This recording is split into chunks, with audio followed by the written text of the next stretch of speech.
it's working. All right, good afternoon, everybody. This is the Wednesday, June 26th, 2024 afternoon session of the Portland City Council. Keelan, please call the roll. Good afternoon. Ryan, Gonzalez, Maps, Rubio, Wheeler. Here. All right, now we'll hear from legal counsel on the rules of order and decorum. Good afternoon. Welcome to the Portland City Council. To testify before council in person or virtually, you must sign up in advance on the council agenda at www.portland.gov/council/agenda. Information on engaging with council can be found on the council clerk's webpage. Individuals may testify for 3 minutes unless the presiding officer states otherwise. Your microphone will be muted when your time is over. The presiding officer preserves order. Disruptive conduct, such as shouting, refusing to conclude your testimony when your time is up, or interrupting others' testimony or council deliberations, will not be allowed. If you cause a disruption, a warning will be given. Further disruption will result in ejection from the meeting. Anyone who fails to leave once ejected is subject to arrest for trespass. Additionally, council may take a short recess and reconvene virtually. Your testimony should address the matter being considered. When testifying, state your name for the record. Your address is not necessary. If you are a lobbyist, identify the organization you represent. Virtual testifiers should unmute themselves when council clerk calls your name. Thank you. All right, thanks. We have some kids here today. Thanks for being here. You guys have really cool hats. I love the watermelon helmet. That is awesome. Did you guys bike here? Nice. Well done. Nice. Great. Well, we're super glad you're here. Thank you for being here today. So there were a couple items we did not finish from the morning agenda. But what we're going to do is do the time certain on the afternoon agenda first, correct, Megan? Then we'll go back and we'll cover the items we didn't get to this morning, which were 590, 591, 592, and 595. And thank you, everybody, for your patience this morning. So we'll start off with the first time certain item, 596, which is a first reading of a non-emergency ordinance. Authorize competitive solicitations to implement the Portland Clean Energy Community Benefit Fund Climate Investment Plan Strategic Program 6 Comprehensive E-Bike Access and Support not to exceed $20 million over 5 years. Commissioner Rubio. Thank you, Mayor. Colleagues, in November of 2018, our community said yes to the Portland Clean Energy Community Benefits Initiative on a nearly 2-to-1 basis. Portlanders want to see bold climate action that also addresses the critical needs of our community. And as you're all aware, PCEF has implemented multiple rounds of community responsive grants, launched a Cooling Portland program, and most recently began implementing the Climate Investment Plan that this council unanimously adopted in September of 2023. This ordinance before us today is just another one of the many actions that we will take as we implement the Climate Investment Plan. The one we'll hear about today focuses on providing a greener transportation option for our communities. And while this program provides incentives for people with lower incomes, I want those of you who have moderate incomes to know that it also offers tiered incentives to broaden access. Strategic Program 6, Comprehensive E-Bike Access and Support, will help reduce barriers to cycling by providing access, support, and education about electric bikes. The use of e-bikes reduces reliance on cars and will help reduce carbon emissions, improve air quality, and provide a green model of transportation for those looking for an alternative way to get to where they need to be. In addition to working toward our city's climate goals, feeling safe, confident, and independent are other ways PCEF positively impacts the lives of our community members. In fact, when surveyed, women and BIPOC community members say that they felt less vulnerable on e-bikes than on pedal-only bikes. I'm eager to get this next PCEF program up and running and look forward to hearing from staff and our invited speakers. So with that, I will turn it over to introduce PCEF Program Manager Sam Barrasso and team.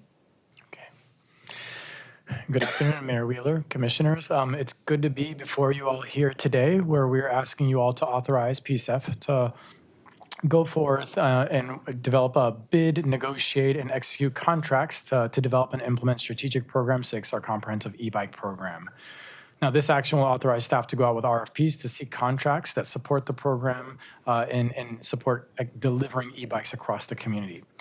This is an incredibly exciting program, in part because while many of our other programs install HVAC units, plant trees, other things, this is one of the more fun ones that do all of those things and reduce emissions and get a lot of folks out there and excited. So there's a lot of tremendous popularity behind this program, and we're excited to be here to talk about this one.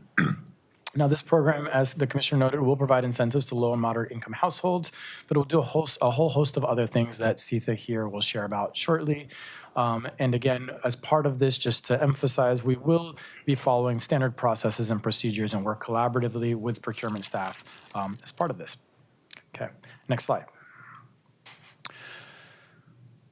So as part of this, we'll do a quick overview of the climate investment plan, and then we'll jump into the comprehensive e-bike access and support program and dive into the program details.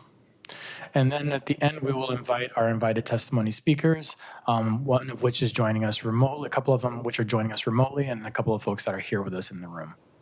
Next slide.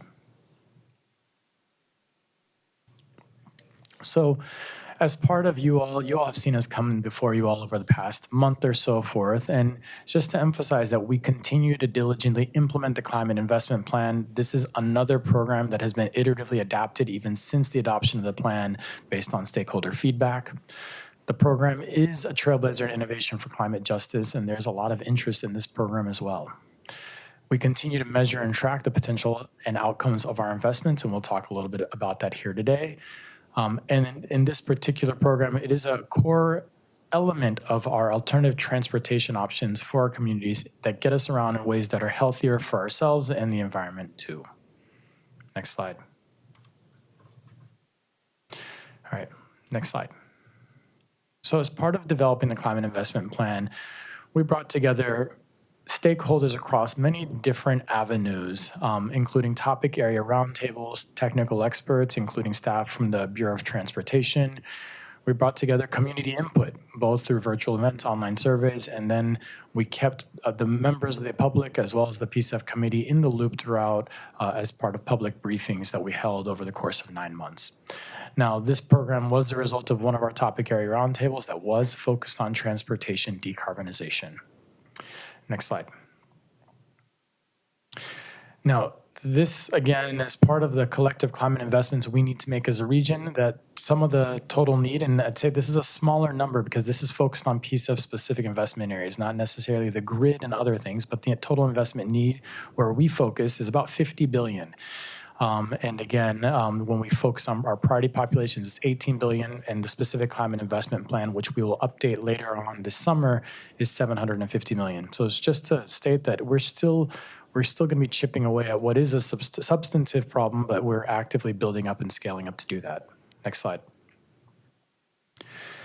Now, in this slide, there's just an overview of the funding areas and the generalized allocations that are rolled up across our funding areas. Transportation decarbonization, notably, is at 17%. That number will increase when we update the climate investment plan later this summer. But in that is where this particular program falls there, and that was a new funding category developed by the program, as part of the code adoptions that were brought before council in October of 2022. So we're excited that some of those code changes helped exactly create the space to make this program happen. Next slide. Now, as part of implementing the climate investment plan, you'll hear before you all later this summer, we'll bring our grants, our community responsive grants. But this particular action is one of the implementation pathways where we issue requests for proposals for program administrators to come in and administer the programs. And then 1/3 avenue for administering or implementing the program is through intergovernmental agreements, as well as interagency agreements with our partner bureaus. Next slide. Now, this is just a visual to show where we are here. We're in that June timeframe, but again, later this summer, July, August, we'll bring our community responsive grants, and you'll see subsequent programming coming before you all further down the road in the summer and fall of 2024. Next slide. Okay, with that, I think you've heard enough from me. I'd like to turn over to Sitha Reem Rao, one of our newest staff members to join our team, who is our Transportation Decarbonization Program Lead, and we're incredibly fortunate to have her here to walk you through the rest of the program. Thank you. Thank you, Sam, for that introduction, and I'm so very excited to be here today to be presenting the e-bike program. Next slide, please. I'd like to start with grounding us in the need and the opportunity that the e-bike incentive program addresses. During the Climate Emergency Work Plan, it was discovered that transportation makes up the largest contributor to our carbon emissions here in Multnomah County at 44% of our overall emissions, which means reducing those fossil fuel car trips is absolutely essential to meeting Portland's net zero goals. Currently, the push is to get EVs, and we love this as a solution for everyday residents. However, EVs are often cost prohibitive, especially for folks who are low income, who are struggling just to meet their basic needs and live their lives. An EV costs a lot of money, whether it's used or new. And e-bikes at a couple $1,000s, whether it's a standard traditional e-bike or a cargo, can oftentimes be used to supplement the car or even, allow them to forego an additional car purchase in a household. Most recently, ODOT completed a study and surveyed around 4,500 households here in Portland. The findings were that the average daily trip is just under 6 miles, and that 80% of those were completed by car. That is well within any range of an e-bike on the market today. And one of the biggest opportunities here are carbon reductions, but I also don't want to I want to highlight the fact of other air pollutants, specifically particulate matter and nitrogen oxides that are often put out when you have a fossil fuel vehicle running.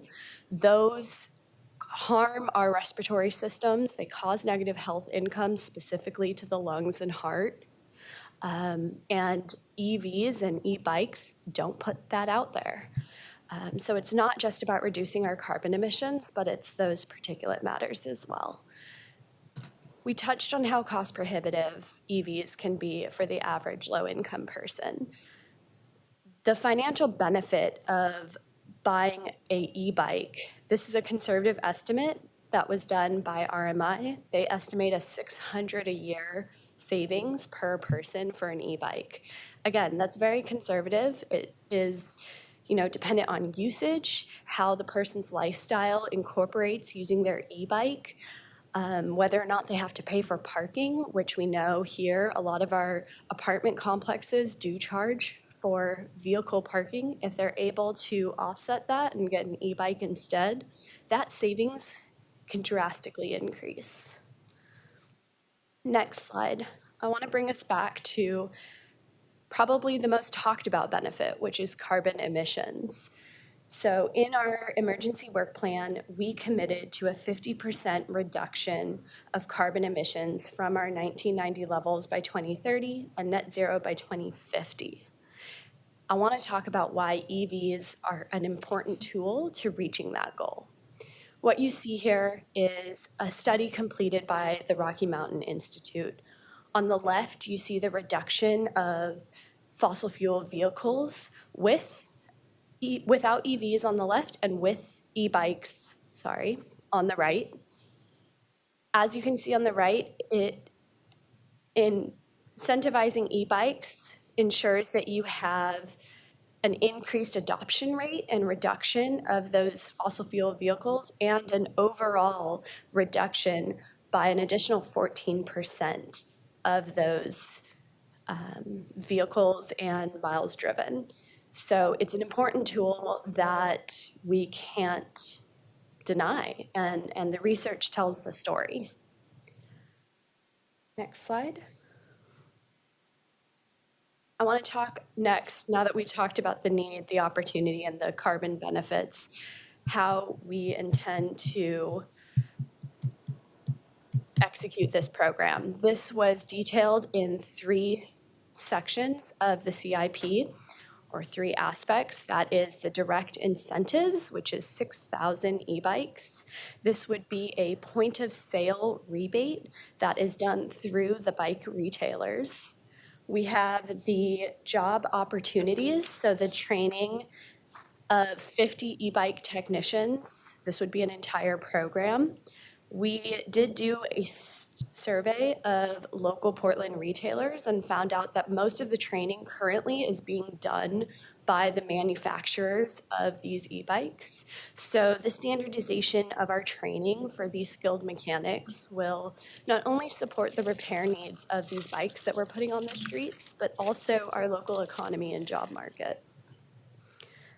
And the last aspect, which is the multifamily storage and charging of e-bikes. So most low-income folks live in apartment complexes. We know that one of the barriers to e-bike ownership is secured storage. We hope to address that by developing a pilot that specifically targets existing multifamily buildings. So this is not new buildings, it's the ones we have already. And how can we find ways to have secure charging? Most folks aren't going to be able to carry these e-bikes up into their apartments. Their apartments might not have room. And we're really excited about this section and hope to have some really innovative solutions from our community here in Portland. So those are the three kind of program subsections that we are going to be deploying during this program. Next slide. I want to talk about the outcomes and goals that we expect to see. Of course, we're going to see the higher usage of e-bikes in not only PSEF priority populations, but hopefully in Portland in general. That's going to lead to increased access and awareness about e-bikes as a mobility option. We'll see those reduced GHG emissions and air pollutants, the increased e-bike storage and charging, and I think the most important thing as a Portlander is the increased mental and physical well-being of our fellow people due to their greater outdoor physical activity. And research shows that the more people you have out on the streets, the safer it is for pedestrians and bikers. So we'll be making our city streets better. And how we're going to measure that is the 6,000 to 17,000 metric tons of lifetime CO2 emission reductions, the training of the technicians, and the implemented storage and charging solutions in our multifamily buildings. Next slide. So how are we going to implement this program? That is why we are here today. We've identified 5 specific scope sections. These are proposed at the moment. We are very excited to flesh them out some more and get these out onto the street for bid. The most important is the central program administrator. This is going to follow a similar process and role that you've seen in a lot of the other PSEF programs. So bringing in that partner who's going to help us develop and implement the program. We want to bring them on early, and that way part of their responsibility is the outreach, community engagement, and marketing aspect. So we want them on board early to help us do the outreach to community, to the retailers, and be in the room when we're having these discussions and these decision-making aspects of our program.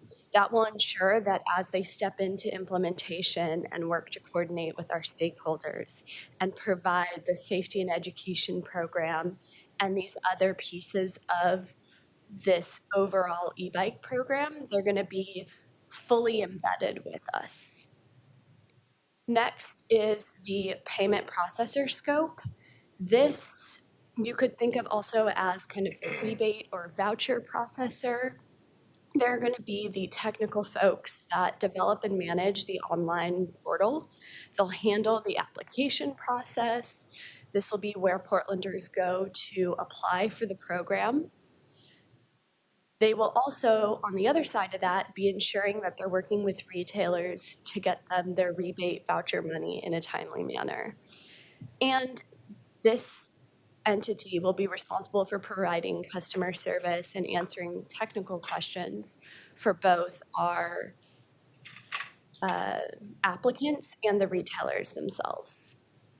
We do know that we've got the additional e-bike training and the multifamily storage. Those two scopes, whoever comes on board will be responsible for assessing current and future needs, assessing the best practices, and then developing and executing those scopes. And the last piece, that third-party evaluator, we actually decided to add this to the scope because of what the city of Boston has done in their e-bike program, which is they've brought on a third-party evaluator. This person or this entity will be responsible for developing the criteria to determine success for the entire program. They'll be responsible for doing all the data collection, both qualitative and quantitative, and evaluating the impact of our program. So we're very excited to, in the beginning, release our first two scopes, and then as we develop, release the later parts and bring this program to Portland. Next slide. All right, now to answer the big question that everyone in Portland has been asking when they hear about the e-bike program. When can I go into a store and get my e-bike with this voucher? The answer is summer of 2025. So that is the goal, to allow someone to go in with their voucher and get that e-bike. In order to meet that goal, we are here to get the approval to go to procurement. We're going to release those two initial RFPs this fall and onboard them as soon as we can. We're going to spend the winter doing the community outreach and retailer research to do the design considerations and plan the implementation. In the spring, we'll release the additional RFPs that are needed to bring forth a fully functioning program to the city of Portland. And hopefully the summer of 25 is going to be a great one here in Portland. So that, I said, was one of the main questions. Let's switch to the next slide and get the answer to the second, which is, how much is the incentive going to be? That is the second question I get all the time. And right now I don't have the answer. And the reason why is we have begun the retailer outreach, but we don't know what incentive amount fits the city of Portland. We don't want to just make a decision and then find out that we set it too high or too low. What we do know today, though, is the structure that it's going to take. So we have two brackets, a low income and a medium income. For our low income folks, there's going to be three tiers. There's a standard e-bike. That's the two wheels with a battery. You've probably seen them. They are going to have what we call the base incentive amount. Then you'll have the cargo e-bikes, and those are the ones with, the bucket in the front, or it might have space for the kids in the back. They're larger e-bikes, and so that'll be the base incentive with an additional $750 stacked on top of that. And that's because cargo e-bikes are generally more expensive than your standard. Last is the adaptive e-bike, and that is going to be a very separate type of incentive. And the reason is that folks living with disabilities, their e-bikes are incredibly more expensive. So your average e-bike is a couple $1,000s. A cargo, you might get, 3 to 5, maybe a bit more for a high-end one. Adaptive starts at $5. Wow. So they are incredibly expensive, and that could mean something like a tricycle, or a trike. It could mean that you need an electrified tandem.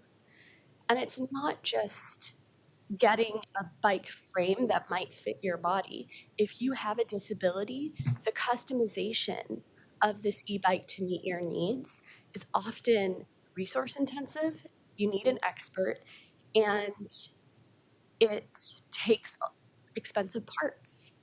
However, the freedom that is given by having an e-bike, the ability to move, to have a vehicle that fits your body is so incredibly important. And that is why we are looking at a percent-based incentive that goes up to a set capped amount. So rather than trying to make a one-size-fit-all, we want to be very intentional about how we develop the adaptive program. As moving on to the medium income incentive, that is going to be treated differently than low income. It's going to be a single set amount, and regardless of the e-bike that you get, the type, it'll be that one amount. Two pieces I want to call out here. Regardless of the type or income, for every incentive we give out, we're going to include a $200 safety incentive. And the reason here is we don't want to see folks not be able to afford the helmet that they need to be riding these bikes, or a good lock, or the lights, all the accessories that you need to safely operate a bike. So that's why we have that. And then for each participant, we are only allowing them to participate once in the life of the program. So if you get an e-bike in year 1, you don't get to get another one in year 5, even if there is somehow money left over in the program.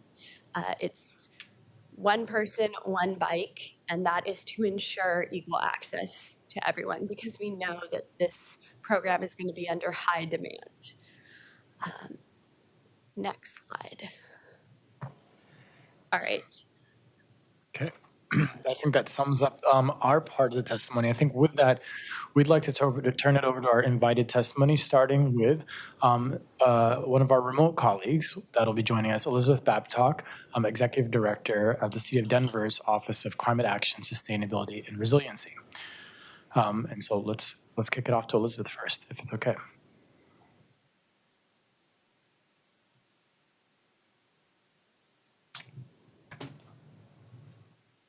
See if we're looking to see.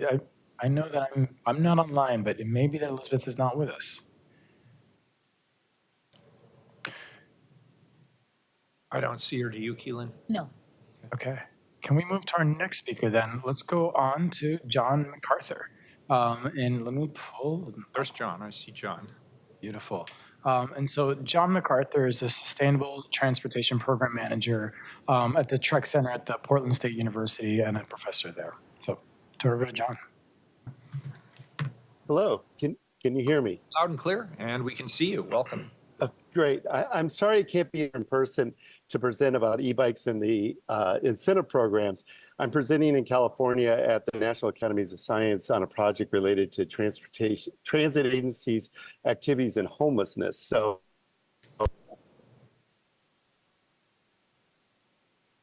Oh, John. yeah, we can't hear you. John, can you hear us? researching e-bikes for almost 15 years. The adoption of e-bikes has the possibility to reduce vehicle miles traveled and carbon emissions, as Sitha has said, while also promoting transportation equity and physical activity.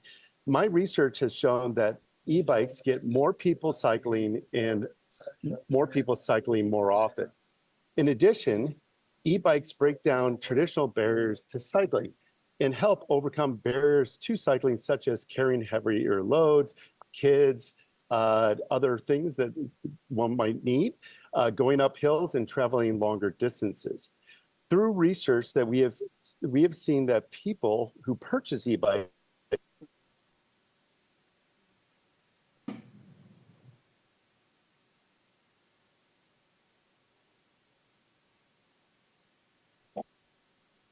I'm afraid as soon as I say something, he's going to come back. John, we can't hear you. I don't think he can hear us. I think it's a cell phone issue.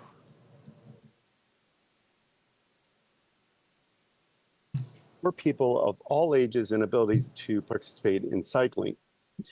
That said, the cost is still a major barrier for people wanting to purchase an e-bike, especially low and middle income households. Starting around 5 years ago, we saw small cities and utilities around the country develop incentive programs to help reduce the cost of e-bikes. We have been tracking programs since then, and now there are over 80 programs with 10 states rolling out programs at various sizes and different types of programs like pilot programs or full-on programs. We recently delivered a policy report to the state of Washington on providing recommendations to their program, which they hope to launch in late 2024. That will actually extend e-bike incentives to the full state. That said, Denver's innovative program, which you will hear about hopefully here in a second, changed the game and has become a national model by setting the framework that most other places are using for their programs. And I heard that the Denver program incentives are now more popular and harder to get than a Taylor Swift ticket. The PSEF program will create an equally innovative and important mechanism to stimulate more people riding and providing needed mobility for many underserved Portlanders. I've been saying that 2023 was the year of the e-bike, moving from a niche emerging technology to something you would see your neighbors, your parents, colleagues, or friends using them. And that's all I have. Sorry I can't be there in person. Thank you. So I think if it's okay, Mayor Wheeler, commissioners, we'll invite our other two speakers that are with us here in person to testify, and then we'll keep an eye online to see if Elizabeth joins us from the city of Denver. Very good. Okay, let's call up and bring up Hayes Kenny, manager from River City e-bikes, as well as Brad Davis, founder of Nomad Cycles. And we'll start up with Hayes Kenny first. Hello, everyone. My name is Hayes Kenny. I'm the store manager of River City e-bikes in Southeast Portland. River City is a bike shop that's been in Portland since 1995 when our founder, Dave Gettler, established the business. Original store is on MLK Boulevard, and then we have an e-bike specific location a couple blocks away on Belmont and 6th.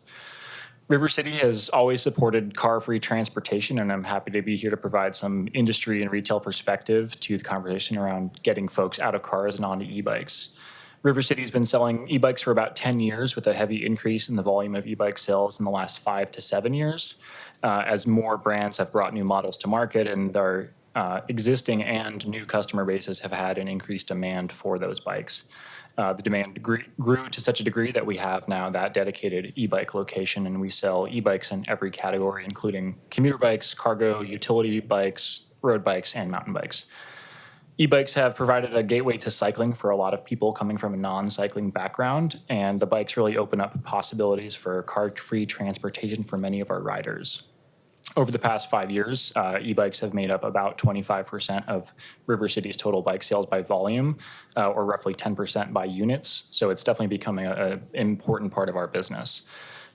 We've seen this trend on a steady increase year over year, and industry forecasting indicates the demand for and use of e-bikes will continue to expand in the coming years, mirroring what's already been seen in Europe and Asia, where e-bikes have become a large, viable portion of the transportation sector. Many of the customers buying e-bikes are new to cycling, and their e-bike may be the first bike they've had since childhood. We've seen the overall awareness and demand for e-bikes grow hugely and bring a lot of new riders into the community. One of the main sectors in the e-bike market for which we see growing demand is the utility and cargo category, especially with families looking to reduce or eliminate dependence on automobiles. These e-bikes allow everyday riders to carry their kids to school, pick up groceries and household goods, run errands across town, make deliveries, and otherwise replace car trips with bike trips. One of the main barriers to entry into this sphere of car-free transportation is the cost. There's no getting around the fact that a safe, reliable, well-made, and easy-to-use e-bike costs more at retail than many folks can easily afford. And this has been a challenge to face as a retailer, especially a business like River City that prides itself on carrying the best products that meet the needs of our customers, but also wants to provide access to a wide audience. We've grappled with the issue of high-cost e-bikes preventing a lot of potential riders from getting onto these bikes. And one of the main aspects of that for us is that there's a minimum threshold of quality that allows for a standard of safety, longevity, and usability of the bike. There are lots of cheap, poorly manufactured e-bikes out there that you can get online, but the downstream costs are significant when consumers can't find shops to work on these bikes or run into issues with the motor and battery reliability. We and many other shops in the industry won't take on service work for a lot of these brands, as we can't guarantee our work without having wholesaler relationships with these manufacturers that don't provide adequate aftermarket support. And we really need to be able to get the parts, tools, and software needed to support our customers. All that to say, providing financial support to allow more Portlanders to purchase bike shop quality e-bikes will get more riders on bikes that will last them for years and years, which in turn furthers the economic and environmental benefits of the e-bikes as an alternative to automobile transportation. From my perspective, these financial incentives need to be significant enough in dollar value that we can get Portlanders on bikes in the $2,000 to $3,000 price range, because it's difficult for us to find quality bikes that meet our criteria for less than that. However, compared to electric cars, as mentioned, e-bikes are a fraction of the price. E-bikes allow much of the same utility for riders as electric cars, especially considering what we know about the average trip distance in the metro area being less than 6 miles. And the proliferation of utility e-bikes allowing Portlanders to carry significant cargo loads further shows that e-bikes can be a viable, relatively low-cost alternative to automobiles, including EVs. Portland has long been a biking city, and it is our hope that Portland's bike riding community continues to grow in all avenues, whether electric or not. There's space for riders of all types of bikes, every background, and every level of experience. The city has seen a decline in commuting habits by bike in the past decade, and I see e-bikes as one tool to reverse that trend, bring more new riders into the fold, and maintain our spot as one of the nation's best cities for cycling. We at River City believe that meaningful actions the city can take to incentivize e-bikes will only benefit the community at large and help cement our position as a city leading the way into the future with less traffic, happier residents, and clean air. Thank you.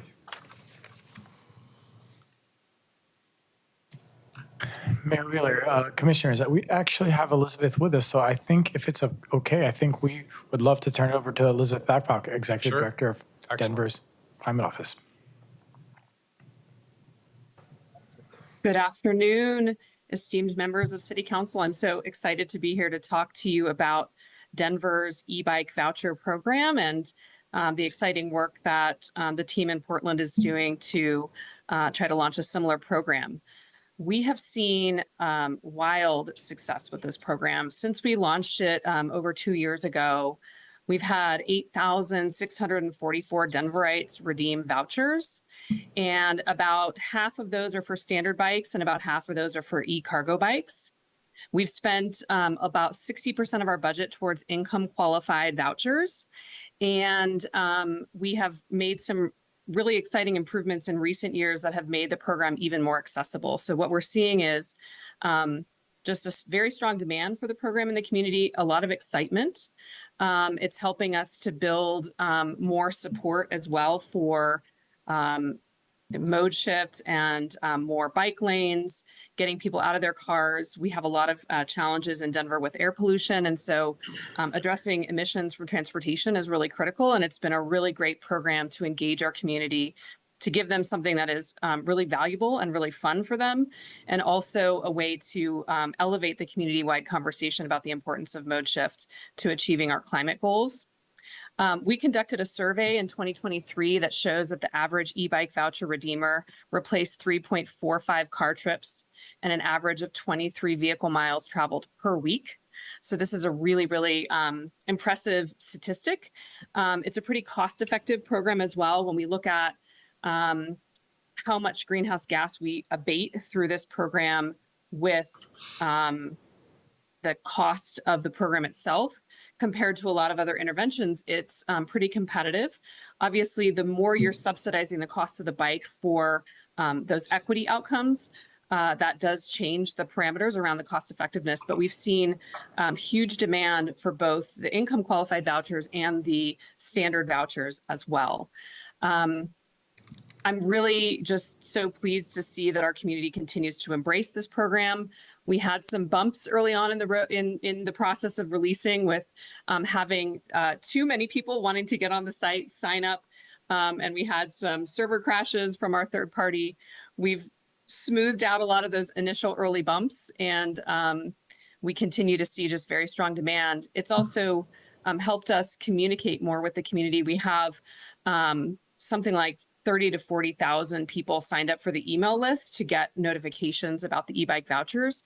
And then they also connect with us about other issues that our office is working on, whether that be, other climate-related issues, resilience, environmental justice. And so we found it as a great tool for not just achieving our goals around climate and sustainability, but also really deepening our engagement and connection with our community. I wanted to share one of the innovations that we've done. We do know that it can be a challenge sometimes to get the vouchers because of the demand. And so this year we set aside about 800 vouchers for community-based organizations to provide those vouchers to income qualified residents directly, rather than them having to go to the website to sign up and then hope to get one of those vouchers during one of our release dates.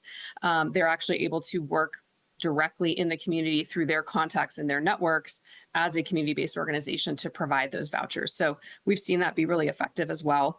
I'm just so excited that your team is considering this program, and I'm happy to answer any questions that you might have about how it's worked in Denver. Thank you. Thank you, Elizabeth. Does anybody have any questions for Elizabeth? All right, good. I'm being pulled for just a few minutes, so I'm going to pass the gavel to Commissioner Ryan. I will hopefully be back very shortly. Commissioner Gonzalez doesn't take the council president position till July 1. So it defaults from Commissioner Maps back to the last one. You, my friend, are the lucky one. What I need to do. Exactly. All right, thank you. Appreciate it. Thank you. Commissioner Ryan, commissioners, I think we have our last speaker up then. Last but not least, we have Brad Davis. And while Brad is speaking, Keelan, if you're able to cue up the slide deck one more time and go to that last slide, which is a slide that we got from Brad. Love to do that. Brad, go for it. Give us just a second here. Hi, my name's Brad. Can you hear me? Yeah. My name's Brad. I own Nomad Cycles in 58th and Sandy Boulevard. Yes. And my slide, cool. I'm a big dork. I've been doing e-bikes before there was an e-bike industry, and I've seen the whole thing with a kind of a different perspective maybe than most people. I kind of want to share that a little bit. I've been doing this 8 years with Nomad Cycles. Previously, I was doing a different company called EcoSpeed. We made motors for bicycles before there was really an industry around it.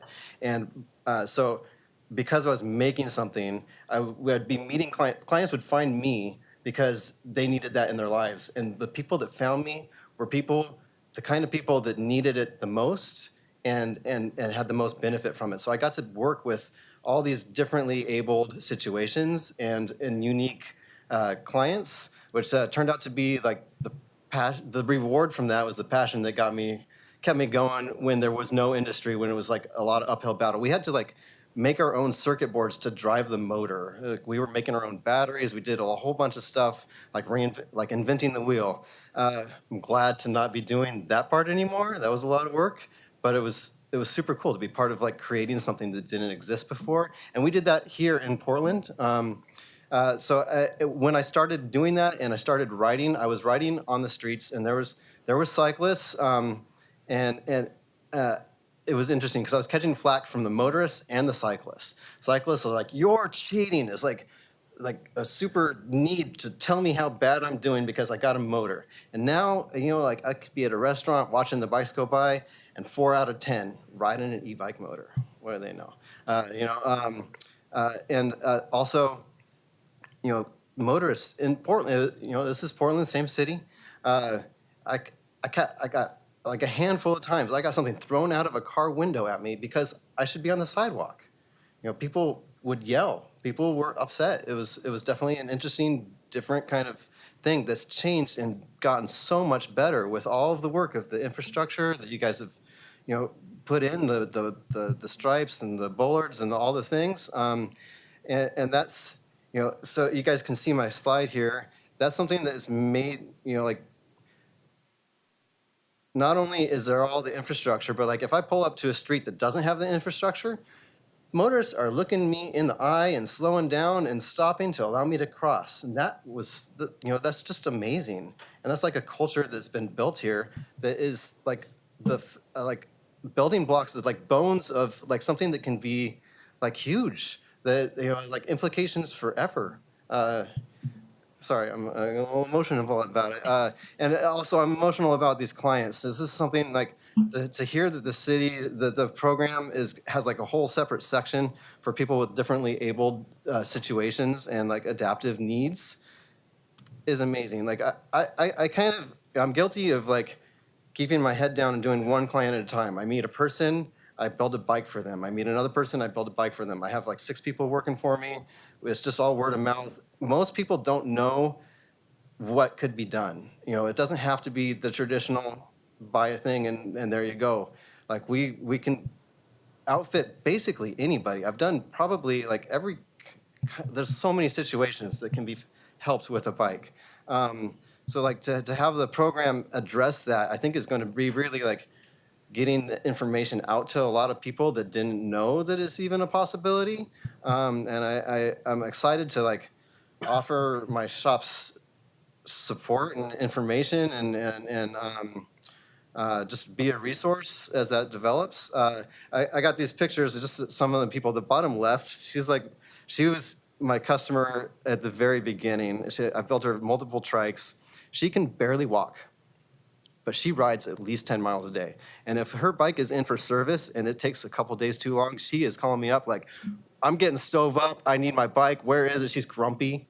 And when she picks it up, she brings me cookies. She's 88 years old and can barely walk on her own, but she rides that bike and says that's why she's alive. The guy in the middle, in the back, he's blind. He was a Category 2 racing cyclist before he lost his sight. Now he rides tandems, but they're getting older. You keep that thing going, like they ride in groups and clubs and stuff, and he's like feeling bad because they're holding people up. Now they're right up there with everybody, and feeling, he feels, well, her words on the left, she says when she gets on the bike, she feels free. And I think that's something that everybody deserves, the wind in their hair.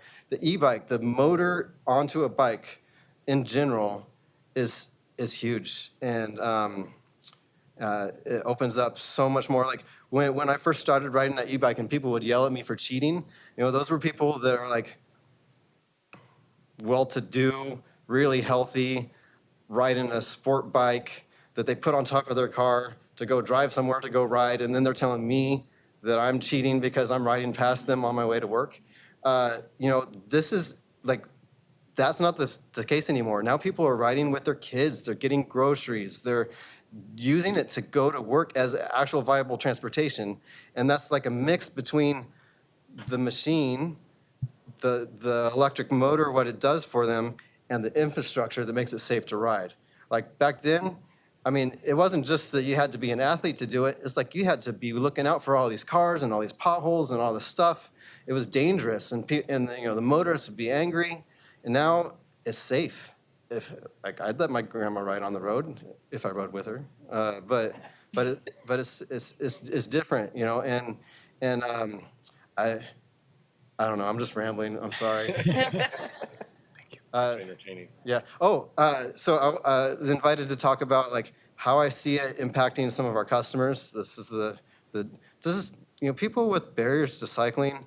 Not only are like they have the physical barrier and the money barrier because like limited stuff like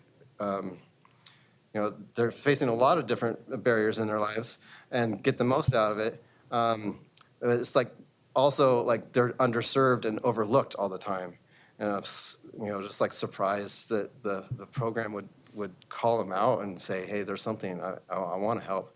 And how I was also invited to talk about like how it would impact us as a small business. I'm a small business. I got like 6 people. We're tiny. Besides just continuing to do what we do with each person, I've had a dream of building my own brand for a long time. And with hearing about the program, I have a shop that is retail, workshop, and a fabrication spot. I've been tooling up. I got a frame builder on board. We're building a new brand that we're going to launch as this launches to be able to like piggyback off of all of the excitement that's drum up. So, talking about like what it can do for Portland, that's manufacturing. That's something that has Portland DNA in the bike, but also I think there's bike DNA in Portland. Thank you. Thank you. That sums up our invited testimony. Really appreciate Brad, appreciate you for that. Likewise, appreciate you, John, appreciate you, Hayes, and Elizabeth, who I think has hopped off. Commissioners. Thank you so much for the presentation and the invited testimony. Keelan, we have testimony sign up, yeah? We do. We have 11 people signed up. Great. First up, we have Addie Smith online. Hi, Addie. As soon as you get on, you'll have 3 minutes. Addie, you're muted. Yeah. Please unmute.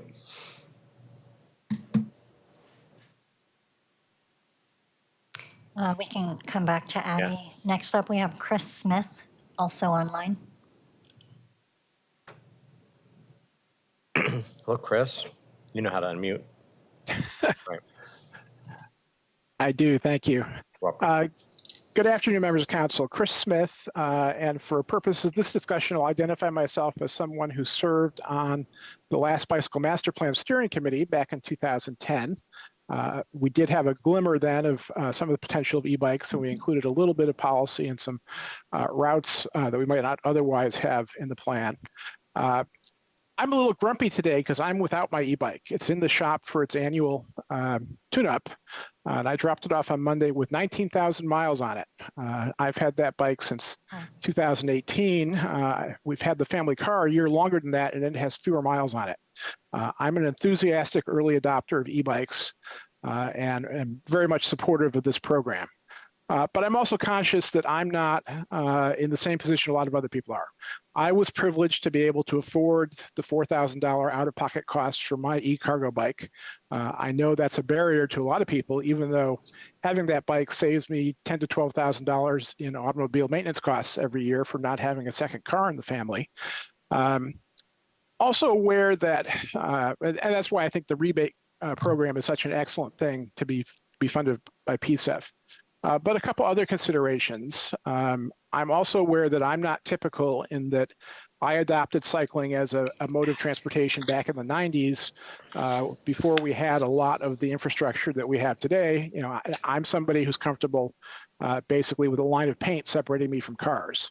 That's not true for the vast number of people that we want to have adopt cycling as a regular transportation choice.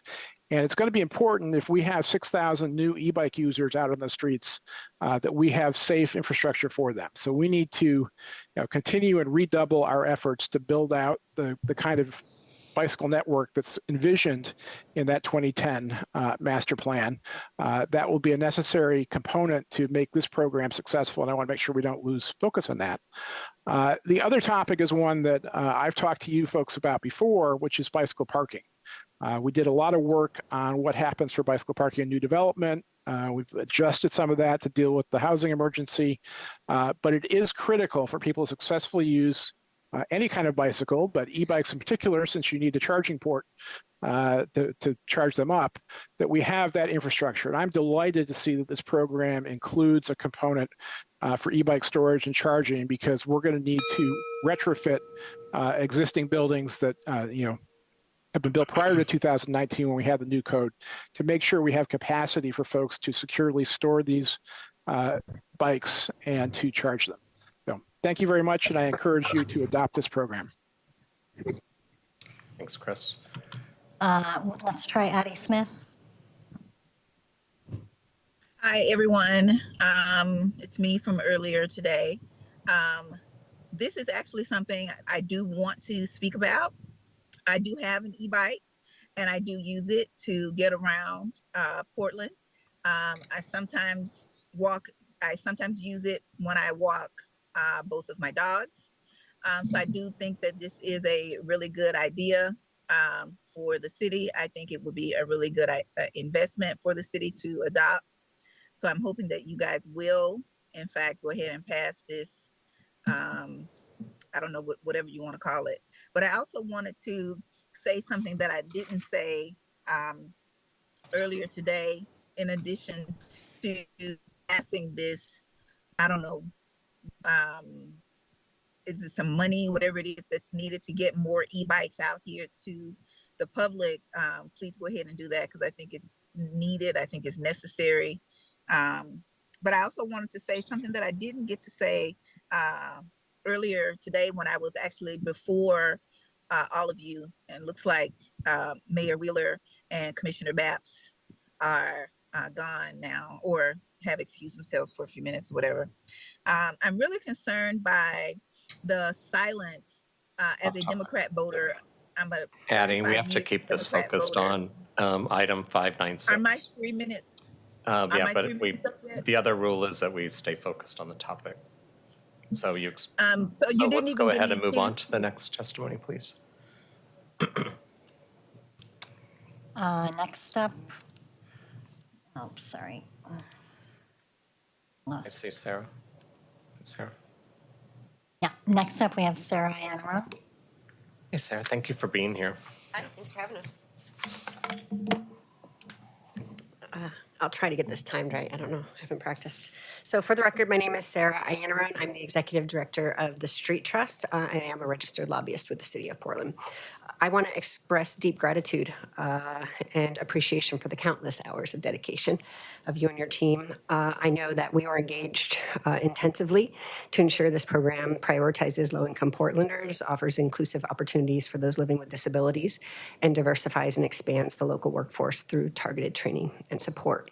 And I'm going to go through a quick list of the Street Trust bona fides with regard to e-bikes, just because I want you to understand the context that we're coming to this conversation with.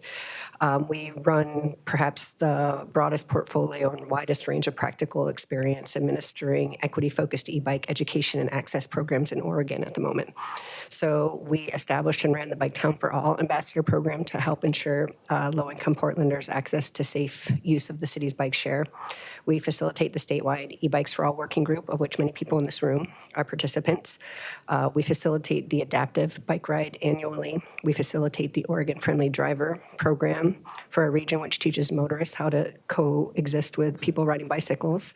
And we fought diligently in Salem legislative session to ensure safe, equitable access to e-bikes through safety and regulatory law. And in fact, we're going to need your help again because this conversation is challenging and making sure that the rules at the state level make it easy for us to ensure safe mobility for the lowest, most disadvantaged Portlanders is going to be critical. And we were lacking in help from City of Portland last session, let's just put it that way. So we'd love to see your lobby team making sure that they're engaged in e-bike regulation and safety legislation. I also want to let you know that we fought for HB 4067 to establish an electric micromobility work group for Oregon and made sure that City of Portland had a seat on that as well. And we'll be convening in July. And we will present our recommendations to lawmakers in December. So making sure that you're actively engaged in that, again, to make sure this program and state legislation are aligned is going to be really important. And perhaps most significantly, we established and currently administer the Ride to Own Low Income Access Program funded by PGE Drive Change Fund and Oregon DEQ. And we give free e-bikes to people, and we've learned a lot over the years. And I just want to offer some caveats about the devil being in the details as we roll out this program. So our most recent tranche of program applications, we got 400 applications for 75 spots. So the demand is there. We're going to need to keep this program bucket full. We're going to need to keep these dollars rolling out to make sure that we're getting this money out to the public. As we saw from Denver, I think it's going to be incredibly popular here. I also want to talk about the fact that I don't see PBOT as actively involved as they should be in this. One of the biggest challenges that we're finding in our low-income access program is not the access to the vehicle per se, but the transition, especially if you're someone who's transitioning from driving alone to riding a bike now. The substitution from e-biking of car trips is significant. We've already had 220 over time. Oh, yeah, that's a new thing. It goes off at 3 minutes. It's pretty important. So can I have like 1 more minute? Give it 30 seconds. Brevity's a leadership skill. Go for it. Well, because it's important in terms of the volume that you need to deal with on the street. Chris Smith pointed this out, 6,000 new users. Our current data shows that in the first month, our riders, again, 75 riders in this most recent tranche, have logged 2,285 miles. Over the course of your program, that's going to be over 180,000 miles. That's going to be over 100,000 trips. It's going to be over 17,000 car trips subbed out. And you know what we're not increasing exponentially 8,000 times is the infrastructure. So we need to tap into the existing infrastructure and capacity at PBOT as well and make sure that these programs are rolled out in tandem. I cannot stress that enough. And feel free to call us for the rest of our information. Thanks. The mayor set that rule before he left, so now that I broke it, if someone, we'll have them go 30 seconds over if they need to, since I did that for Sarah. Thanks. Okay, thank you. Next up, we have Dean Mullen online. Hello. Can you hear me? Yes, loud and clear. Go for it, Dean. Hi, my name is Dean Mullen. I'm an owner of Clever Cycles on 900 Southeast Hawthorne.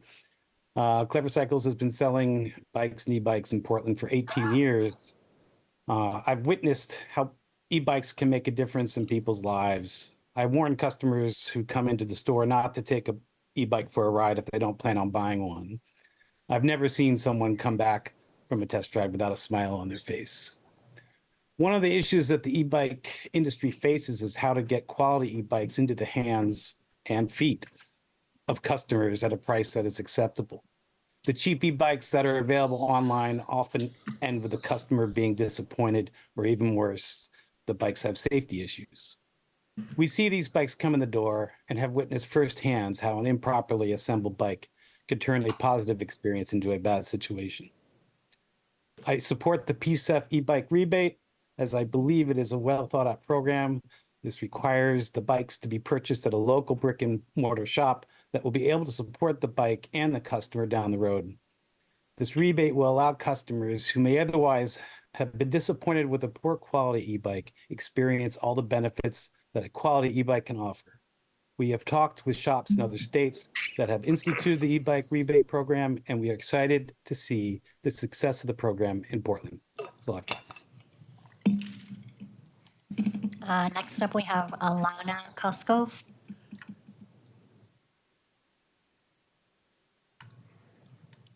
Welcome. Hi, my name is Alana Koskov, and I work for a PSEF-funded program at Metropolitan Family Service.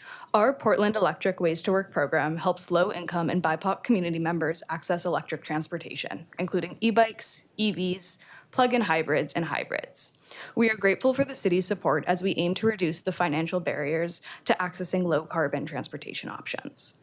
My role specifically is to work one-on-one with clients to talk about their transportation needs and potential barriers to adopting e-bikes, as well as providing the incentives and rebates towards upfront costs.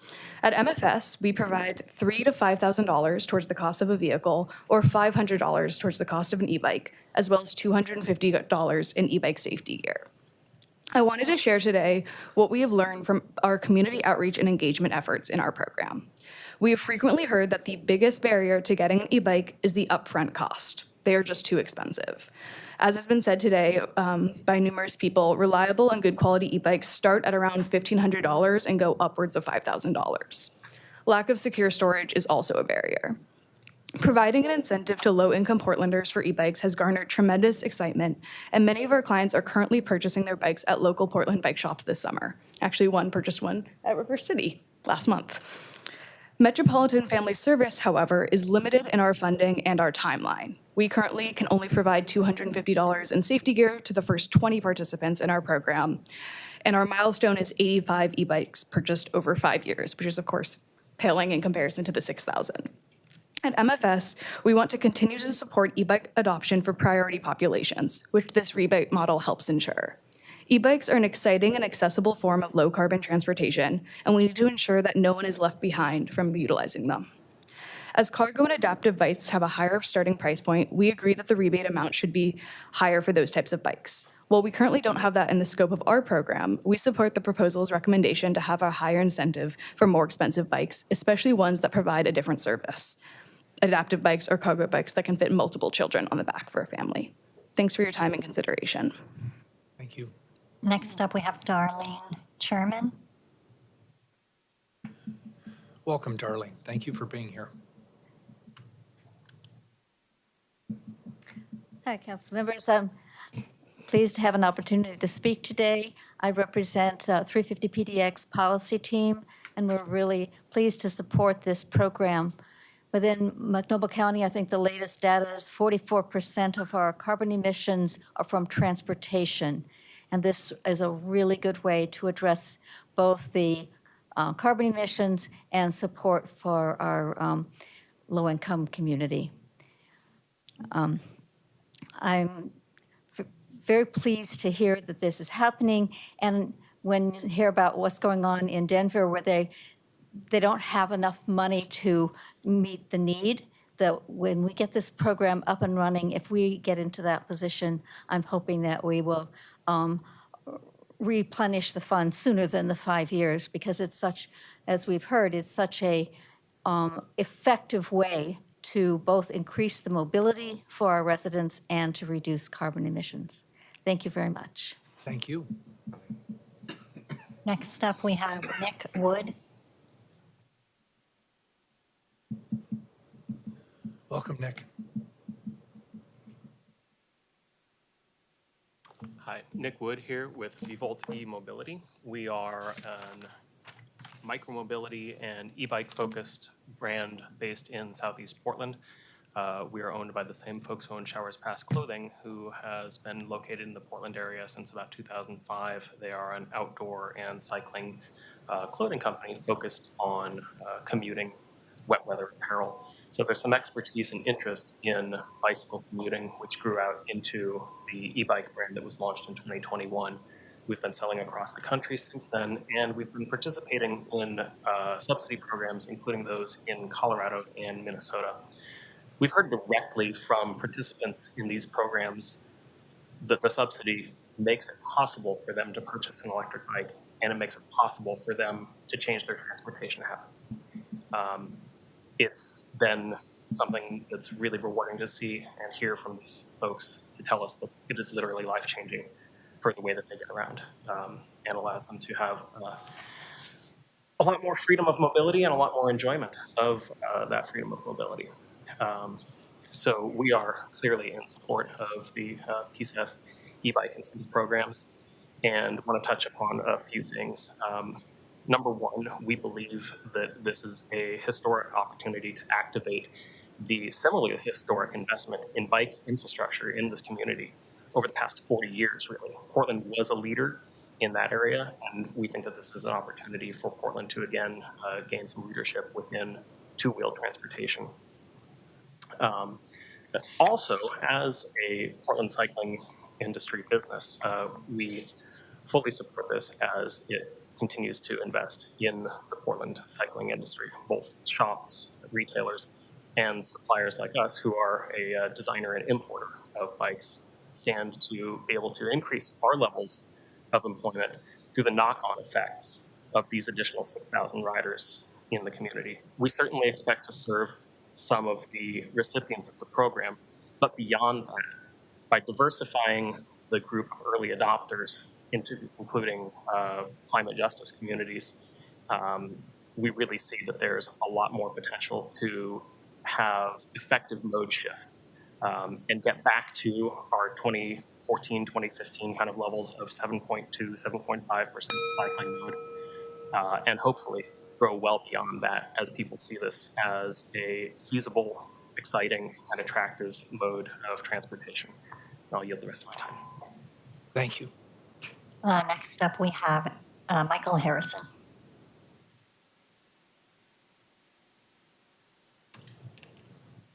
Thanks for being here, Michael. Good afternoon. For the record, my name is Michael Harrison. I do not own or use a car. I live in Gresham, and I use my bicycle to get around everywhere in the Portland area in conjunction with the bus. It's nice how they have that metal part that comes down and you can put your bicycle there. With costs rising, it's difficult to purchase an e-bike. I can use an e-bike myself. I'm also a bicycle activist. I promote bicycle infrastructure for the Portland area. I have an unofficial signed petition here with 500 signatures. I've collected that I'm delivering in support of elevated bicycle infrastructure. We really should take this kind of infrastructure much more seriously. Similar infrastructure already exists elsewhere around the world or is being proposed across the country. If you have any questions, there's more information in these signed petitions and packets I'm delivering. Thank you for your time. Thank you for collecting it and delivering it. If you just give it to Keelan, she'll make sure we all get copies of it. Thank you for being here. Next up, we have Ann Casper. Ann, welcome back. It's good to see you.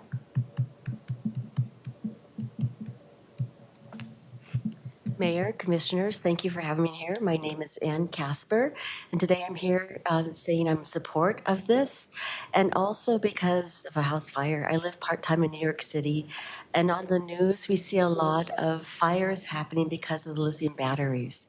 And this affects low-income people because if people are parking their bikes at the apartments, and then the apartments catch on fire. The New York Commissioner of Fire went to testify in Congress earlier this year about e-bike battery safety. I'd like you to be aware of that. I think you should get the fire department involved in this, just in case. In New York, there were 29 deaths in the last couple of years and over 400 injuries because of e-bikes. So a lot of e-bikes everywhere. So I totally support it. And let's be really careful about these ion batteries if you're going to put so many more on the streets, because there are a lot in New York. And look into that. Thank you. That's it. And Thank you. And would you have, I'm just curious, and you don't have to know the answer. What is the main issue with regard to e-bike batteries? Is it leaving them plugged in too long? I don't think so. Somehow, but you hear it on the news because news is just news, and they explode somehow. Okay, we'll look into that. And I guess a couple, there's a New York Times article, how e-bike battery fires became a deadly crisis in New York City on June 21st, 2023. Look into that. There's another one here, FDNY Commissioner hails House passage of e-bike battery safety bill as safety breakthrough, and that's through the city newspaper. Thank you. Worth looking into. Thank you very much. And maybe you guys could help us with that. Yes. So one of the biggest issues when we are aware of this, and one of the ways that New York has addressed this issue is by requiring UL listing. That is to ensure the quality of the bike. This is often happening due to low quality of the bike itself. These are ones that you can kind of just purchase off of any online retailer, and it just gets shipped to your door. This is why we are going to require the brick and mortar with the addition of repairing the bike that is sold in the shop. So this ensures a quality battery. Also, a lot of these issues come from daisy chaining the battery charging together. And that is something that comes from folks that may need a larger range. That's not the purpose of this program, which is transportation.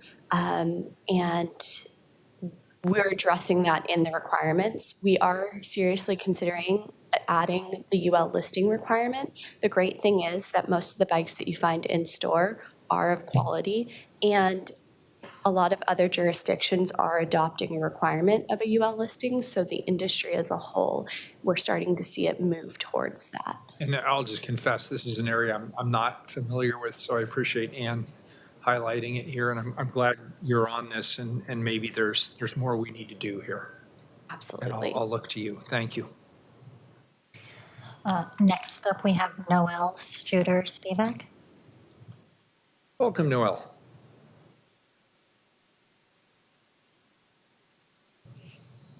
Mayor, Commissioners, thanks for this opportunity to speak today. My name's Noelle Studer-Spivak, a parent of two in the Cully neighborhood, co-owner of a construction company, and member of Families for Climate. Our organization strongly supports the Portland Clean Energy Community Benefit Fund's mission, and we encourage you to advance the e-bike access and support program.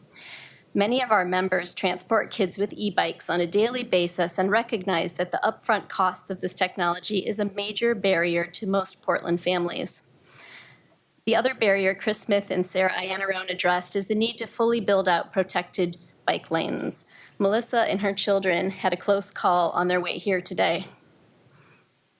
I'm happy that this program includes a pilot for secure storage retrofits. Friends living in older hacienda communities in Cully have really struggled with finding secure storage for their family's bikes. And as a builder of multifamily housing, our company did not foresee the e-bike revolution. And so today, our projects include additional space and outlets to accommodate e-bike charging and storage. We're building a new shed right now. Electric bikes open up a world of independent transportation and possibilities for people with disabilities and caregivers as they commute to work, move children across our city to and from school, sports activities, medical appointments, haul groceries, commute to work, and bring everyone home at the end of the day. This is particularly critical for families and people with disabilities living in neighborhoods underserved by TriMet and where grocery stores and basic services are harder to access. Families and individuals living in areas with hills will also benefit as Electric Assist makes it possible to go farther safely. Last fall, my daughter started high school. Her neurodiversity makes the bus challenging, so we found a used bike, some used Showers Pass gear, and she rode to and from school every day in all weather with total independence. That's how the next generation of Portland bike commuters is born. We believe that this is an important carbon mitigation investment that will make life easier for families today and grow private sector capacity for the decarbonized transportation system that our kids need for a healthy tomorrow. Thank you for your time. Thank you. Next up, we have Alan Hippolito.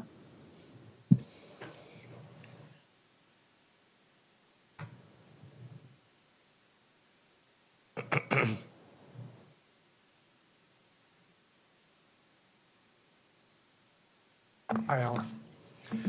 Mayor, Commissioners, good afternoon. In the words of your friend and mine, Ray Espana, it's a blessing to be here with you today.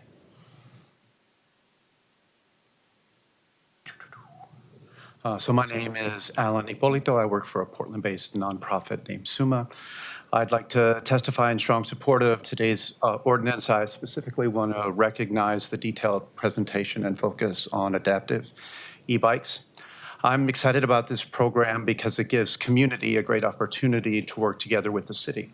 And when we work together, we've seen some really great things happen. Cully Park, Las Adelitas, PSEF itself and its climate investment plan. Some of y'all may remember our pandemic digital divide partnership where we went from no program in March 2020 to a 100 Chromebook pilot in April to a September scale up that distributed 4,000 devices, including 500 iPads with assistive devices for adults with disability and 8,000 plus internet access cards to 4,000 plus community members via 24 frontline nonprofits. But it's been a while since we talked, so I wanted to let you know what we've been up to at SUMA since spinning off from Verde in July 2020 and how that work reflects our excitement about today's program. Summa, the Spanish word for the mathematical term sum, as in the whole is greater than the sum of its parts, creates an inclusive technology future with low-income people, people of color, adults with disability, and other frontline communities. We believe that responsive technology investments and institutions can build community power to address climate change, poverty, and racial injustice. Per our mission statement, SUMA creates platforms for digital organizing, enterprise, and justice. SUMA and Portland's frontline communities have co-created the SUMA platform, an open source app that community members use to purchase and save money on essential expenses, food, transportation, utilities, including products that promote climate resilience and accelerate GHG reductions in frontline communities. More than 800 users have enrolled in the app since we launched in November 2022. These users have loaded over $4,000 in their SUMA app wallets via credit or debit card. They've purchased over $36,000 in essential expenses, and they've saved over $32,000 on these essential expenses through the app's integration of community buying power with vendor discounts and third-party subsidy. We want to grow to 1,500 users by this time next year and 2,500 users in 2 years. In our most recent bilingual survey, 94% of respondents wanted the SUMA app to help them save money on food, 72% on utilities, 64% on transportation, and 42% want a cash payment option. Creating community-friendly application processes, validating eligibility with community-based organizations, providing customer support, engaging and paying retailers, managing subsidy, reporting data. SUMA and our platform do these things on a daily basis with and for PSEF priority populations. And we've done it with a fundamental commitment to privacy via a community-led app privacy policies that sets the data terms for user transactions with platform vendors. So you can see why we're excited about this program and why we look forward to the work ahead as we move from today's vote to the eventual competitive solicitation. Thank you. Thanks, Alan. That completes testimony. All right, colleagues, great testimony. Thank you, everybody. Fabulous presentation. Anybody have any further questions before we move this to the next reading? Well done. Thank you. This is a first reading of a non-emergency ordinance. It moves to second reading. Thank you, everybody, for your patience who testified today. Colleagues, we're going to shake up the order just a little bit here. I am aware that Commissioner Ryan has a brief obligation at 3:30, so I want to see if I can push through 591, which is an emergency ordinance. Pay settlement of $175,000 to resolve a claim for attorney fees in Duncan et al. The City of Portland involving code sections 14A.50.020 and 14A.50.025. Naomi is here, Naomi Sheffield, and Senior Claims Analyst Dave Farrow to walk us through the ordinance. Hello again. Hello. Thank you, Naomi Sheffield, Deputy City Attorney. This ordinance relates to a lawsuit that arose from the time, place, and manner regulation that City Council passed last June in 2023, where it codified certain provisions in Portland City Code 14A50.020 and 14A50.025. The plaintiffs filed a lawsuit in September of 2023 challenging those provisions under ORS 195-530, which is the state law enacted related to regulations on homelessness being reasonable with respect to individuals who are regulations on sleeping and lying being reasonable with respect to individuals who are homeless. Plaintiffs also alleged that it violated Article 1, Section 16 of the Oregon Constitution. The plaintiffs sought an award of attorney's fees in their complaint, which is provided for under 195-530. In that litigation, the Multnomah County Circuit Court granted plaintiffs' motion for preliminary injunction and enjoined our ordinances back in November. In May of this year, Portland City Council repealed those ordinances. Plaintiffs will be moving to dismiss the claim as moot. However, they are seeking attorney's fees under the provision that provides for attorney's fees under 195-530. Plaintiffs' counsel has presented to the city attorney's office and risk management an accounting of the hours that they billed in connection with the work and the 5 attorneys who provided legal services. That amount is approximately $230,000. The parties have negotiated an agreed upon amount of $175,000, and risk management and the city attorney's office are recommending approval of the settlement for their attorney's fees at $175,000 to avoid the risk of a higher attorney's fee award if we were to proceed in litigating it. I'm happy to answer any questions that you have. Any questions? I have. Commissioner Gonzalez. So we have no clarity at this point as to the basis for the judge's decision in granting the injunction, correct? Correct. And the basis for awarding attorney fees is the statute? It's 195-530, Section 6, yes.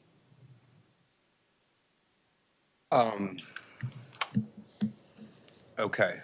That answers my questions. Okay, great. Any other questions? Public testimony? Call the roll. Ryan. Aye. Gonzalez. Nay. Rubio. Aye.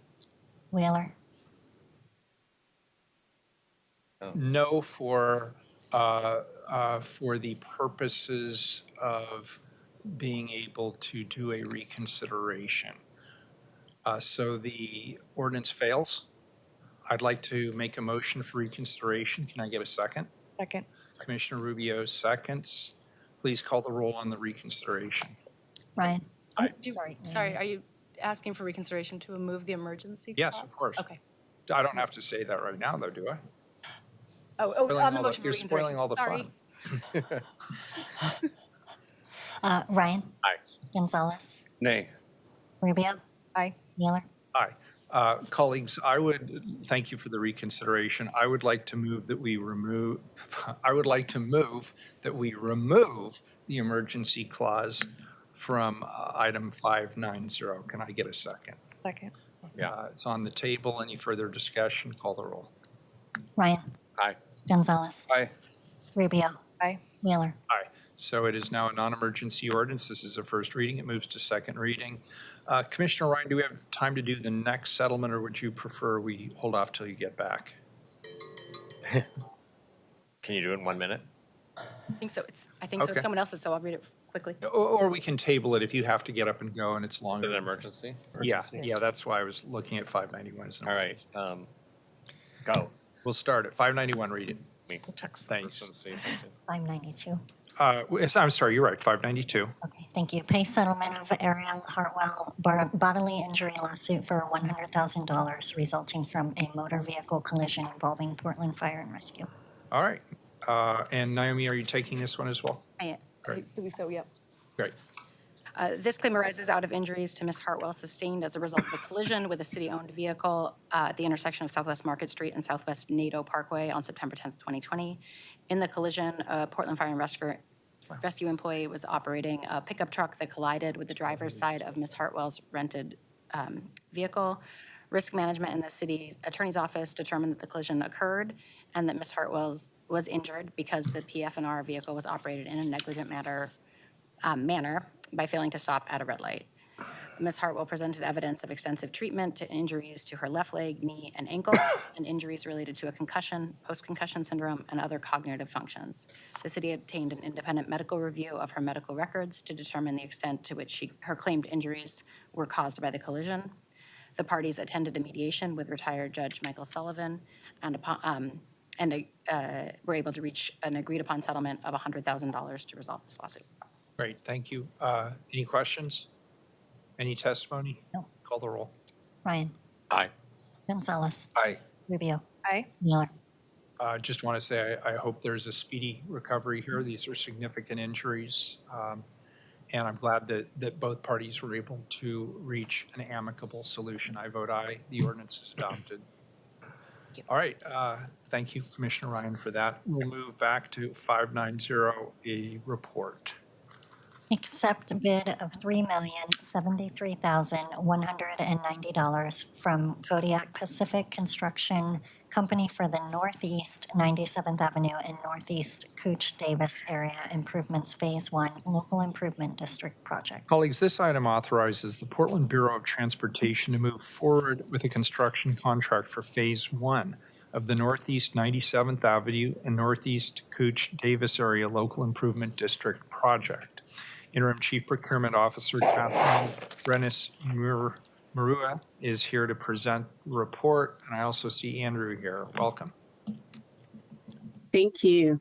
Good afternoon, Mayor and Commissioners. For the record, I'm Kathleen Brenes-Marua, Interim Chief Procurement Officer, and I'm here to recommend authorization to enter into a contract with Kodiak Pacific Construction Company for the Northeast Cooch Davis Streets Local Improvement District Project. City Council approved Ordinance 189472 on April 24, 2019.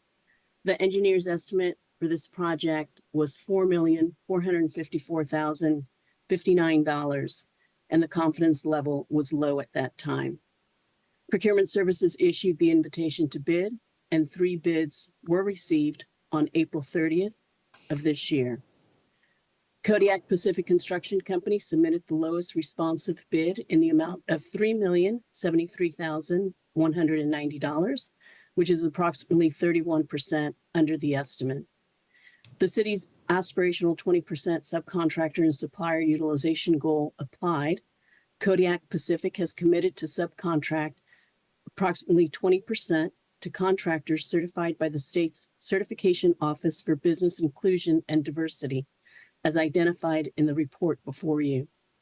Kodiak Pacific is self-performing approximately 27% of the work. They are a certified woman-owned business, thus approximately 47% of this contract is to be performed by contractors certified by the Certification Office for Business Inclusion and Diversity. Kodiak Pacific is in compliance with all city contracting requirements, and I recommend that you accept this report and authorize execution of the contract. Happy to answer any questions about the procurement process. And as you noted, Andrew Abbey is also here if there are questions about the project itself. Colleagues, are there any further questions on this particular item? Is there public testimony? No one signed up. I'll entertain a motion to accept the report. So moved. Commissioner Gonzalez moves. Second. Commissioner Rubio seconds. I'll call the roll. Ryan, Gonzalez, Aye. Rubio, Aye. Wheeler. Aye, the report is accepted. And I think we have one more here at the end of the list. 595, this is a first reading of a non-emergency ordinance.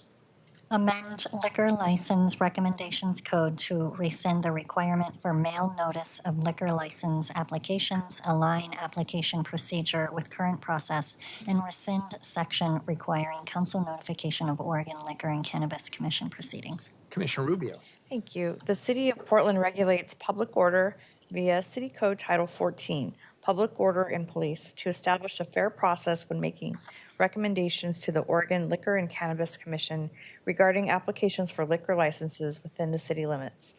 Process details in this chapter have not been updated since 2005.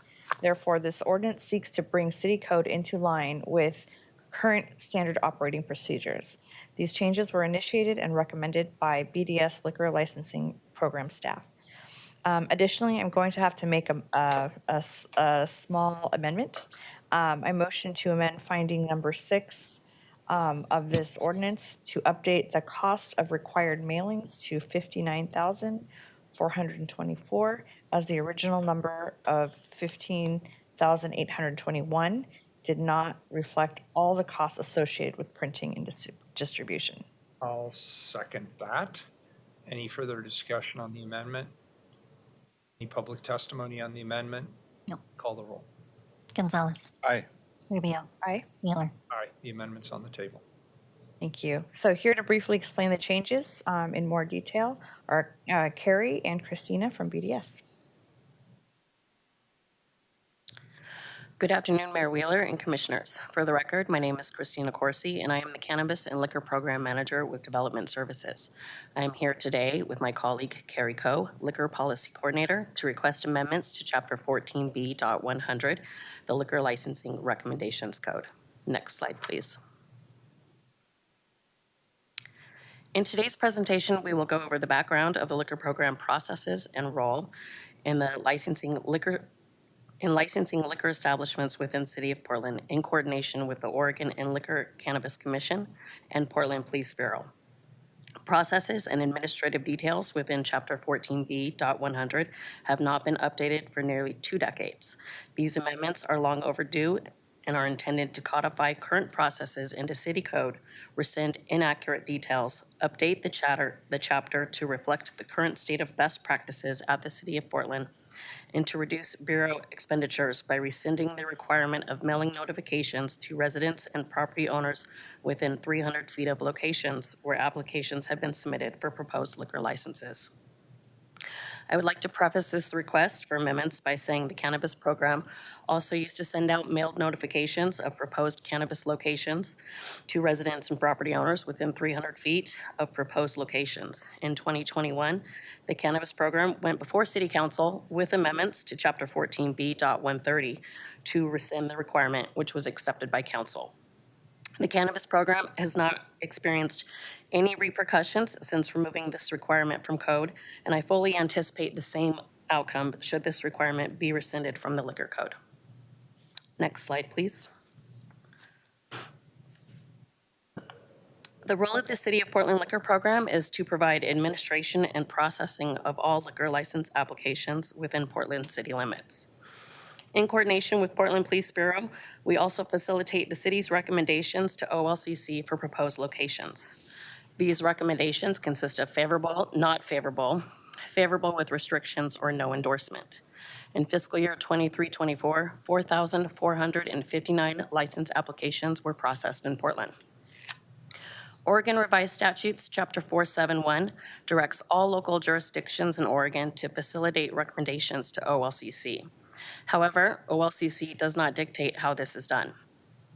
City of Portland goes beyond what is required by also providing community engagement for liquor licensing applications by requiring physical public postings on the door of the proposed site for at least 30 days, as well as posting comprehensive notices online with details about each application received and the neighborhood impact. We connect the community directly to applicants by asking the applicant to provide business contact information so that community members can directly connect with applicants to discuss neighborhood-level issues. This information is displayed on our website and on the physical postings.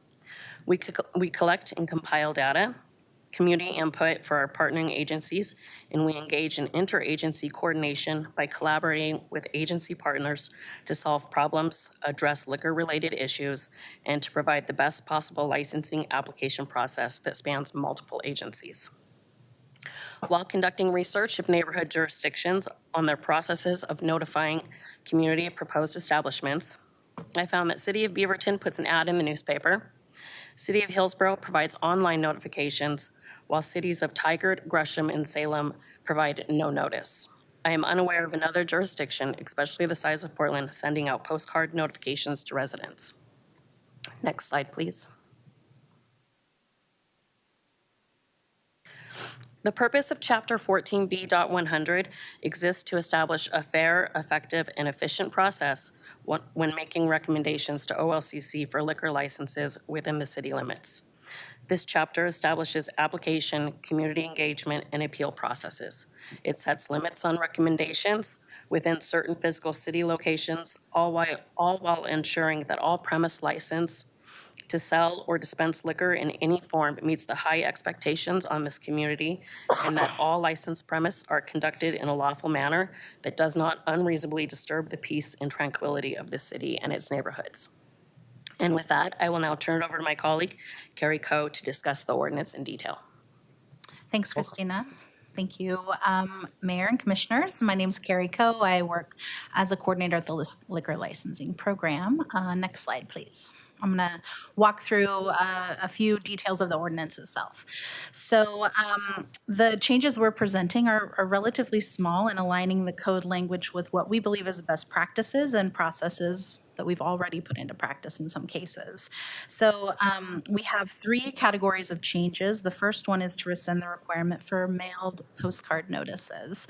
As Christina mentioned, the current requirement is a mailed notice to residents and owners within 300 feet of the application location. The Liquor Licensing Program has been considering and working on these changes for several years as we saw the increasing inefficiency of paper mailings. Generally, mailing-related expenses that Commissioner Rubio named take up about 16% of our overall budget. You can see this percentage laid out in the graph there for you. And there's a few reasons why we want to rescind this requirement. The first being that our return mail rate is exceptionally high. We send out postcards in the thousands over the course of the year. And we did a sampling of mailings and return mail from 2023. And in multiple instances, we saw nearly 80% return mail for some locations, and a median of 36% return mail. So we find this to be, high, too high, in fact. We've worked extensively with city GIS folks to try and make mailings more effective and meet this code requirement, and have heard from them that what we have is the best that we're going to get. So we find this to be highly inefficient use of staff time and bureau resources. If this led to significant public engagement, perhaps we could consider it reasonable, but we see very little community engagement from this kind of outreach. Our anecdotal experience is that the community is alerted to new licensing activity based on physical location postings. Those are very effective. And just for sort of context, in the last year of this fiscal year 23-24, we've received 31 community comments for hundreds of mailings and thousands of pieces of mail. So moving forward, we'll focus on physical postings and digital engagement. As Christina mentioned, we post online for 30 days in a clear format that's searchable by location and neighborhood and date. We post physically on the door, and then that's followed up by the OLCC also doing physical posting notifications for the length of time it takes them to process their application. Next slide, please. The second set of changes that we want to make is to match the code up to current processes. As Christina mentioned, this has not been updated for more than 2 decades, since 2000, or nearly 2 decades, 2005. And the city has changed significantly in that time. So we are removing some language about out-of-date procedures like liquor outlet information forms and Bureau of Licenses and things like that, which no longer exists in the forms described in the code. We are also clarifying the role that BDS plays versus the role that the Portland Police Bureau plays, making it clear that the PPB is responsible for issuing the official recommendation based on their background checks and information, while BDS is responsible for the parts we play, collecting information, dealing with applications, communicating between people and agencies, and other roles. And so each of these change reflects the practice and the processes based on the program, the changes at the city, and updates that have been coming from the OLCC too since the last update. Next slide, please. The third set is the code right now has some inconsistent and confusing language around the requirement to notify City Council of relevant OLCC hearings. And so we want to update that language to rescind this requirement. The current code references OLCC hearings, dates, times, and places, but this doesn't reflect the actual OLCC process. They do not have hearings on local governing body or city recommendations of liquor licensing unless there is a long appeal process, which we find to be extremely rare and is not reflected in the code. So according to the OLCC, what they are referencing when they say hearing simply means literally receiving our recommendations and our community input. And so while we will continue to provide that, and it is referenced within other parts of the code, but we want to remove the requirement that seems to imply that there's a physical hearing to a body at the OLCC that takes place. Additionally, we just want to bring it up to code to reflect the fact that we receive 400 annual liquor licenses, 3,000 renewals, and about 2,000 temporary liquor licenses each year in any given year, and notifying the council of the general community input or recommendations or OLCC decisions on each of these. It feels onerous to all parties and doesn't really seem to provide a clear benefit to the public, the program, or council. So, of course, does not prohibit us from bringing things forward that are of interest or useful to council or the program. Yes, we want to bring the code up to be in compliance so that we can be in compliance with the code and it can meet our current standards. Thank you for your time and consideration, and we'll take any questions. Colleagues, any questions? Commissioner Ryan? Yeah, I was away, so I just want, is this under code cleanup? If this is oh, lovely, thank you. And When I have the assignment. there you go. Do we have public testimony on this item? No one signed up. All right, very good. Thank you for your thoroughness. And we appreciate it. I'm sorry it was the very last thing in the day. That's for last.